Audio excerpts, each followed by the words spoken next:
Hello everyone, welcome to yet another session of the Daily News Analysis by Sriram's IS, where we take the important articles that feature in the newspaper and break them down for an understanding from the UPSC examination point of view. So, we have a special session today where we take up a specific topic for our discussion, and the topic for today is we'll do a comparison between the old pension scheme and the national pension scheme, which is also sometimes called as the new pension scheme. Now, why are we taking this topic? Because if most of you must have been reading in the newspapers, there has been a lot of noise with respect to bringing back the old pension scheme and doing away with the new scheme or the national pension scheme. And this has also become an election promise in the Himachal for the run-up in the Gujarat elections, Himachal elections and various other elections as well. So in this backdrop, what becomes important for us from the examination point of view is that know about both these schemes. What exactly was the old pension scheme? What exactly is the new scheme? What is the debate between the two? Why are people of various states protesting and wanting the old pension scheme back? So how can we compare both of them, and what are some of the issues that are associated with both of them, and the way going forward with respect to this issue? So let's take up the old system first, or the old pension scheme. What was the old pension scheme all about? So when we talk about pension, the pension is that amount which the person receives after he or she finishes his or her employment. So according to the old system, the pension to government employees, so this particular scheme was for the government employees, that is for one at the central level. So pension for the government employees at the central level as well as states level was fixed for 50% of their last drawn salary pay. So this was basically the old pension scheme, where that particular employee, when retiring, the pension would be 50% of the last drawn pay from the for the particular employee. So this laid in its promise of an assured or defined benefit to the retiree, which meant that whenever the person is retiring, there is a definite or a defined amount of benefit that is going to accrue to the individual, and that is why it came to be known as the defined benefit scheme. So if we take an example, if a government employee's basic monthly salary at the time of retirement was 10,000, so she would be assured of a pension of rupees 5,000, which is 50% of the last drawn basic pay salary. This particular monthly payouts of the pensioners also increased with hikes in dearness allowance, or DA, announced by the government for serving employees. So what is this DA now? Dearness allowance is the allowance or the additional amount which is given to working employees in the wake of inflation. So in the times of inflation where the prices of commodities increase, certain additional amount which is known as the dearness allowance, which is given to the employees, and when this is given, even the pensioners who are getting the monthly payments also receive an increase in their pensions. So this was also the case in the old pension scheme. So all in all, it was a beneficial setup for the employees, where one can say where they are getting fixed 50% fixed salary from their last drawn payment. But then there was a need felt to bring a new system, and therefore the new pension system came into effect for those joining government services from January 1, 2004. So after 2004, the new pension scheme or the national pension scheme was promulgated, and that was laid out. What was this new pension scheme, or what it was known as the national pension scheme? This particular scheme was brought out by the then NDA government under Atal Bihari Vajpayee, that took up the gauntlet on pension reform, because this was quite a debatable topic touching employees' pensions. Government employees' pension was a very sensitive issue. But the new pension system was proposed by Project Oasis report. This was a panel set up by the government to look into the reforms that was to be done in the old pension sector, and Project Oasis report came out in terms of suggesting reforms which became the basis for pension reforms, and what was originally conceived for unorganized sector workers was adopted by the governments for its own employees. Now what this means is that when the Project Oasis report came out, or a panel report on the checking of the old pension system, it wanted to extend this system and to reform the system and to bring into its fold the population of unorganized workers as well.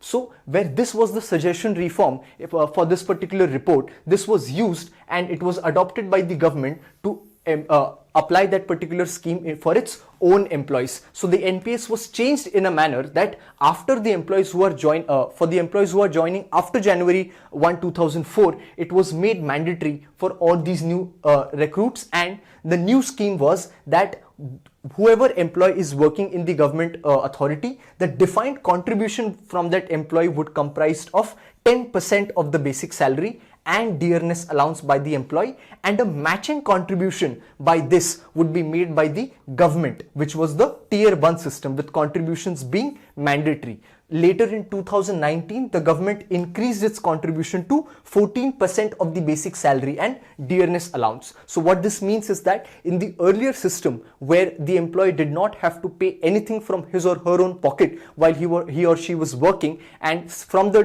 day of his or her retirement, they got their 50% last drawn salary. But in the new system, this 50% system was done away with, and while the employee was working, he had to deposit 10% of his salary every month, and a matching 10 and later 14% contribution was done by the government. And then joining these both contributions, the later pension for the employee would be formed. So this is the basic difference between the old pension scheme and the national pension scheme, where in the earlier system, the pension was guaranteed by the government, and over here a matching contribution is made by the government apart from the contribution made from the employee as well. So when most of the governments are saying that they would bring OPS back, so a lot of political parties are promising this as well. So what are certain issues that are associated with the old pension system that it was done away with? What were certain issues that in the first place reform was thought for it? So when we say that 50% salary would be given to the employees, this can obviously tell us that this will bring a lot of economic burden on the states and center, where the pension bill of these respective governments would go on increasing because they have to manage every employee, and 50% of their last drawn salary has to be given to these employees. So the economic burden that can be associated with OPS does seem very logical to understand. So that is one major issue, but the major issue also is of no specific corpus, where the main problem was that the pension liability remained unfunded, and that is, there was no corpus specifically for pension which would grow continuously and would be dipped into for payments. This meant that earlier in the old pension scheme, there was not a specific corpus that was there, which was hampering the process. Then the pay-as-you-go scheme that was created, it created intergenerational equity issues, meaning the present generation had to bear the continuously rising burden of pensioners. What this means is that, and this is a major issue that is associated with OPS, is that of intergenerational equity, which means that that particular employee who got retired and is now going to get 50% of his last drawn salary from the government. Where is the government getting the money from? It is getting from the taxes that the people are paying. So this translates to people who are working right now and paying their taxes. They are basically funding the pensions of the earlier employees. So this creates intergenerational equity issues, where one generation is working and the benefit of that is given to the older generation, where one can say that the bill for this pension is increasing for the state governments. Therefore, the OPS was also unsustainable, where the pension liabilities would keep climbing since pensioners' benefits increased every year, like salaries of existing employees, pensions gained from indexation, or what is called the DNS relief. What we saw that the DNS allowance was also added to the pension. Then the burden on center and states. This is what we are talking about, that as the pension bill will increase, it will put a burden on the center and states. So for the last 3 decades, pension liabilities for the center and states have jumped manifold. So in 1990-1991, the center's pension bill was around 3,272 crore, and the outgo for all the states together was 3,131 crore. So we can see in the decade of 1990, the pension bill is merely 3,000 for both the center and the states. But let's take a look at what happened by the year 2020-2021. The center's bill had jumped 58 times to rupees 1,90,886 crore. And for states, it had shot up 125 times to rupees 3,86,001 crore.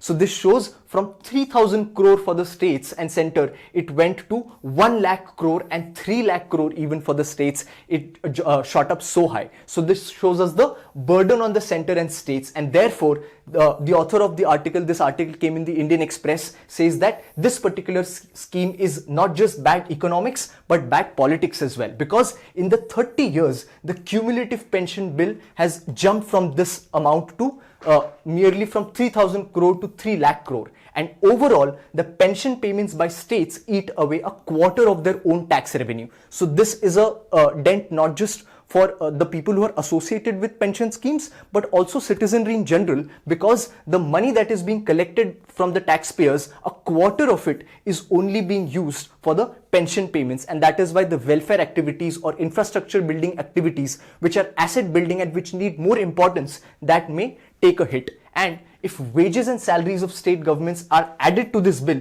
states are left with hardly anything from their own tax receipts. So these are the major issues that are associated with the old pension scheme, and that is why there's a lot of debate that the old pension scheme, there are protests over bringing back the old pension scheme, and there are also certain issues attached with it. So this is the issue with respect to this particular topic. We finish our discussion over here, and we'll meet on Monday to discuss the important articles from the newspaper. Thank you.